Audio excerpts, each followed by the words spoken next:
வீட்டில் சாமி படங்கள்லாம் வச்சுருப்போம். அந்த சுவாமிக்கு முதல்ல பூஜை பண்ணிட்டு தான் நம்ம வந்து வெளியில் கிளம்புவோம். அதில் என்ன பண்ணுவோம்னு கேட்டிங்கன்னா, நம்ம குடும்பங்கள்லாம் நல்லா இருக்கணும்னு பிரார்த்தனை பண்ணுறது ஆத்மார்த்த பூஜைங்கிறது. பரார்த்த பூஜைங்கிறது இந்த மாரி கோயில். இதில் வந்து ஜாதி மதம் வேறுபாடு பணக்காரன் ஏழைலாம் கிடையாது. எல்லாரும் வருவாங்க, எல்லாரும் சுவாமி கும்பிடுவாங்க. இது வந்து பரார்த்த பூஜை. யார் கொடுத்தாலும் சுவாமி எடுத்து இது வந்து பரார்த்த பூஜை. இந்த ஆத்மார்த்த பூஜைங்கிறது என்னன்னு கேட்டிங்கன்னா, காலம்பரை 4:30லேருந்து 6 பிரம்ம முகூர்த்தத்தில் பண்ண சொல்லிடுது. நம்ம சாதாரணமாக பசங்க எல்லாமே சொல்லுவோம் இல்லையா, நல்லா படிக்கிறதுக்கான நேரம் அப்படின்னு. ஏன்னா சிந்தனை வந்து கரெக்டாக இருக்கும், வேற எந்த விதமான சிந்தனையும் இருக்காது. அதுக்கப்புறம் நம்ம வெளியில் கிளம்பிட்டோம்னா பல சிந்தனைகள் போயிடும். அதனால தான் பிரம்ம முகூர்த்தம்னு அதுக்கு போயிடுது. அந்த பிரம்ம முகூர்த்தத்தில் ஆத்மார்த்த பூஜையை பண்ண சொல்லியிருக்கு. அந்த ஆத்மார்த்த பூஜையை வந்து 3 விதமான பூஜையாக பண்ணலாம். ஒன்று என்ன பண்ணுறதுன்னு கேட்டிங்கன்னா, சிவலிங்கம் வச்சு பூஜை பண்ணுறது. சிவலிங்கம் வச்சு பூஜை பண்ணணும்னு சொன்னால் அதுக்கு வந்து நிறையா கிரமங்கள்லாம் இருக்குது. சுத்தாரணம்னு சொல்லக்கூடிய மகா நேவேத்தியம் இல்லாமல் பண்ண முடியாது. இப்போ நம்ம ட்ராவல்லாம் பண்ணுறோம் அப்படின்னு சொன்னால், ஒன்று நம்ம சிரசுக்கு மேலே அந்த பேக்கை வைக்கணும்.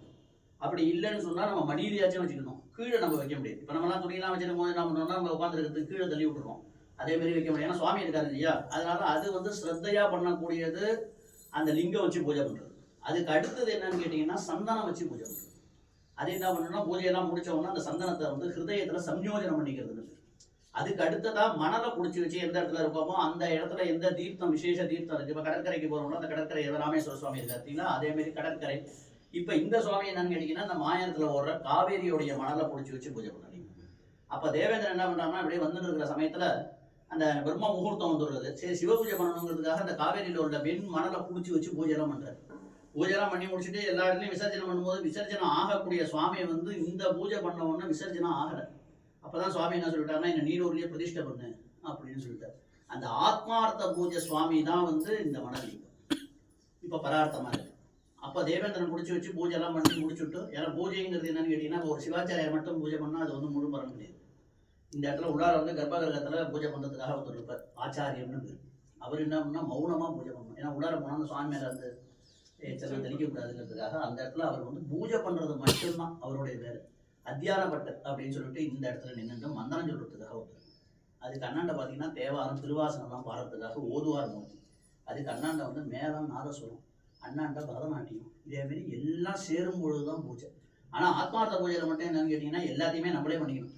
சுவாமியை பிடிச்சி வச்சு பூஜை பண்ணி அதுக்கு மந்திரங்கள் இல்லாமல் சொல்லி அதுக்கப்புறம் தேவாரம் திருவாசங்கள்லாம் பாடி எல்லாமே நம்ம பாடும்போது சுவாமியே எழுந்து நர்த்தனம் பண்ணலாம். அதனால சுவாமிக்கு வந்து கான நர்த்தன சங்கரம்னு பேர். முதல்ல சுவாமியை பிடிச்சி வைக்கும் போது அந்த சுவாமிக்கு ஒரு பேர் வைக்கணும் இல்லையா, அதுதான் உமையோடு நிலவிய பெருமான். சுவாமிக்கு முதல் நாமதேயம் என்னன்னு கேட்டால் உமையோடு நிலவிய பெருமான். பின்னாடி ஆரம்பத்தில் காலகட்டத்திலலாம் வந்து அம்பாளுக்குன்னு தனி சன்னிதானமே கிடையாது.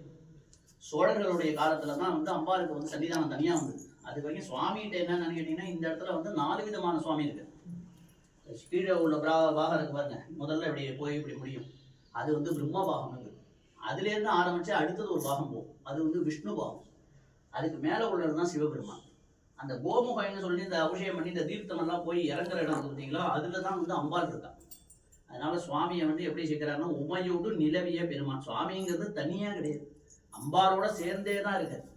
பிற்காலத்தில் சோழர்கள் காலத்தில் தான் வந்து அம்பாளுக்குன்னு தனி சன்னிதானம் வந்தது வந்து பிற்காலத்தில்.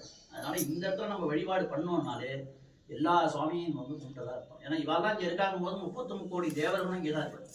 அதில் தான் நம்ம தேவாரத்திலே வரும், கோடி தேவர்கள் கும்பிடும் நீடூர் வந்துடும். அதுதான் ஒரு சந்தேகமே வந்தது எல்லாருக்கும், இந்த கோடி தேவர்கள் எப்படி இங்கே வந்திருப்பாங்க, அதேமாரி நடந்திருக்குமா அப்படின்ட்டு. இவருக்கெல்லாம் தேவர்கள்லாம் தலைவர் யாருன்னா தேவேந்திரன். தேவேந்திரனே வந்து வழிபாடு பண்றாங்க போது அவனோட சிஷ்யர் எல்லாரும் வந்திருப்பாரு இல்லையா, அப்போ வந்து பல கோடி பேர் வந்திருப்பார். அதனால கோடி தேவர்கள் கிடையாது, பல கோடி தேவர்களே பாடியிருக்கலாம் அப்படின்னு ஒரு சர்ச்சை. அதனால என்னன்னு கேட்டீங்கன்னா, சுவாமி அற்புதமான சுவாமி. பின்னாடி வந்து சந்திரன் வழிபட்டதுனால சோமநாதன், அம்பாள் வந்து சூரியன் வழிபட்டதுனால ஆதித்யாபயவரதாம்பிகை அப்படின்னு ஒரு பேரு. நண்டு வழிபட்டு முக்தி பெற்ற ஸ்தலம். இப்போ நண்டு பூஜை பண்ண கோயிலுங்கிறது வேற, அது வந்து நண்டாம் கோயில்னு சொல்லிட்டு பக்கத்தில் இருக்கு, திருத்தேவன்குடி, அது நண்டாம் கோயில்னு பேர். இங்கே வந்து என்னன்னா, நண்டு பூஜை பண்ணி மணல் இங்கே தானே சுவாமி இந்த இடத்துல கையை காமிச்சோம்னா அந்த மணலை தொலைச்சிருந்தோம் உள்ளார முக்தி ஆயிடுது. அதனால நண்டு முக்தி பெற்ற ஸ்தலம். முனையிடுவார் நாயனர் இங்கேயே அவதரித்து இங்கேயே முக்தி பெற்ற ஸ்தலம். வேளாளர் குலத்தில் பிறந்தவர். அவருடைய வேலை என்னன்னு கேட்டீங்கன்னா, யாரு போருக்கு கூப்பிட்றாரோ அங்கே போறது அவருடைய வேலை. அவர் எங்க போறாரோ அங்க வெற்றி கிடைக்கும். என்ன காரணம்னு கேட்டீங்கன்னா, அவர் அந்த பொன்முடிப்பை கொடுக்கறத வாங்கி வந்து அவருக்கு பயன்படுத்தவே இல்லை. இது பக்கத்தில் ஒரு மடம் ஒன்று இருக்குது, நீங்கள் தங்கியிருக்கீங்களே, அதுக்கு பக்கத்தில் பார்த்தீங்கன்னா வெல் பிரிண்ட்னு போட்டிருக்கோம். அவங்க தான் வந்து இப்போ இந்த ஓனர் உங்களுக்கு சாவிலாம் கொடுத்து உங்களுக்கு ஹெல்ப் பண்ணுறாரு இல்லையா, தங்கறது இடம் கொடுக்குறாங்க. முனைவர் அங்க போட்டதுனால அவருக்கு அந்த ஞானம் இருக்கு. அதாவது அடியாருக்கு செய்யறது தான் முக்கியமான தொழிலா அவர் பண்ணார். சிவனடியார்லாம் வந்து முன்னாடி பாத யாத்திரை தானே, எல்லாரும் பாத யாத்திரையா வரவாளுக்கு அமுது படையும். இங்க சுவாமி நீங்க தரிசனம் பண்ணிட்டு நல்லா திருப்தியா சாப்பிட்டு போறதுக்காக முனைவர் என்ன பண்றாருன்னா அந்த வர பொன்முடிப்பெல்லாம் அதுக்கு தான் செலவு பண்றாரு. அன்னதானம் பண்றதுதான் அவருடைய வேலை. அவருக்குன்னு ஒன்றுமே எடுத்துக்கல. அதனால சுவாமி என்ன பண்ணாருன்னா யாரு கூப்பிட்டு அவர் போறாரோ அங்கதான் வெற்றி.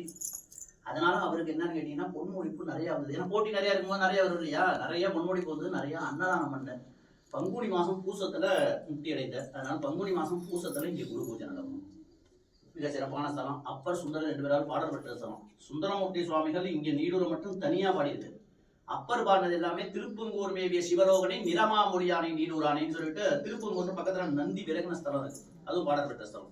அவர் அங்கதான் பாடியிருக்காரு. ஆனா அங்க பாடும்போதே என்ன பண்ணாரா நீடூரையும் சேர்த்து பாருங்க. திருப்பங்கூர் மேவிய அந்த சுவாமி பேர் வந்து சிவலோகனா சுவாமி. திருப்பங்கூர் மேவிய சிவலோகனை நிறமாமொழியானை நீடூரானை. சுவாமி வெள்ள வெள்ளன்னு இருப்பார். அபிஷேகம் பண்ணி கொஞ்ச நாள் ஆச்சுன்னா கொஞ்சம் நாள் வெள்ள வெள்ளன்னு மாறிடும். ஏன்னா அப்பயே அவங்க சொல்லியிருக்காங்க வெண்மணலை புடிச்சு வச்சு பூஜை பண்ணதுங்கிறது நமக்கு வாக்கியம். ஆனா எப்ப தேவாரம் பண்ணாலும் அப்பயே வந்து இந்த வெண்மணல் அப்படிங்கிறத அவர் நிரூபிச்சிருக்காங்க. அதனால சுவாமி வந்து அற்புதமான சுவாமி.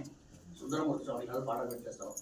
அல்லல் உள்ளன தீர்த்திருவானை அடைந்தவர்கட்கு அமுதா இடுவானை கொள்ளை வல்லரவம் அசைத்தானை கோல மா கரி இன்னுரியானை நல்லவர்கட்கு அணியானவன் தன்னை நானும் காதல் செய்கின்றவிரானை எல்லி மல்லிகையே கவள் நீடோர் ஏற்றினாம் பணியாவிடலாமே கல்லாவிழையும் விருதாவிழையும் கசிந்துருகி நில்லாவிழையும் நிலையாவிழையும் நின் ஐந்தெழுத்தை சொல்லாவிழையும் துதியாவிழையும் தொழாவிழையும் எல்லா பிழையும் பொறுத்து அருள்வாய் கச்சி ஏகம்பனே உலகெல்லாம் உணர்ந்து ஓதற்கரியவன் நிலவுலாவிய நீர்மணி வேணியம் அழகில் சோதியன் அம்பலத்து ஆடுவான் மலர் இளம்படி வாழ்த்தி வணங்குவாம். ஹர ஹர நம பார்வதி பதஜே ஹர ஹர மகாதேவா.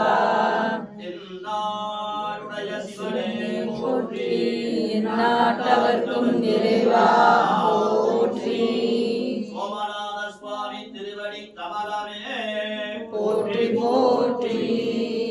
ஓம் ராஜாதிராஜாய பிரயத்ன சாகினே நமோ வஜம் வை ஸ்ரவணாய குர்மஹே சவே காமான் காமகாமாய மக்யம் காமேஸ்வரோ வை ஸ்ரவணா ததாதோ குபேராய வை ஸ்ரவணாய மகாராஜாய நமः ஈசானமூர்த்த தத்புருஷக்ர அகோர ஹிருதய வாமதேவ்ய சத்யோஜாதமூர்த்தாய சாம்ப பரமேஸ்வர சோமநாதேஸ்வர சிவாய நமோ நமः.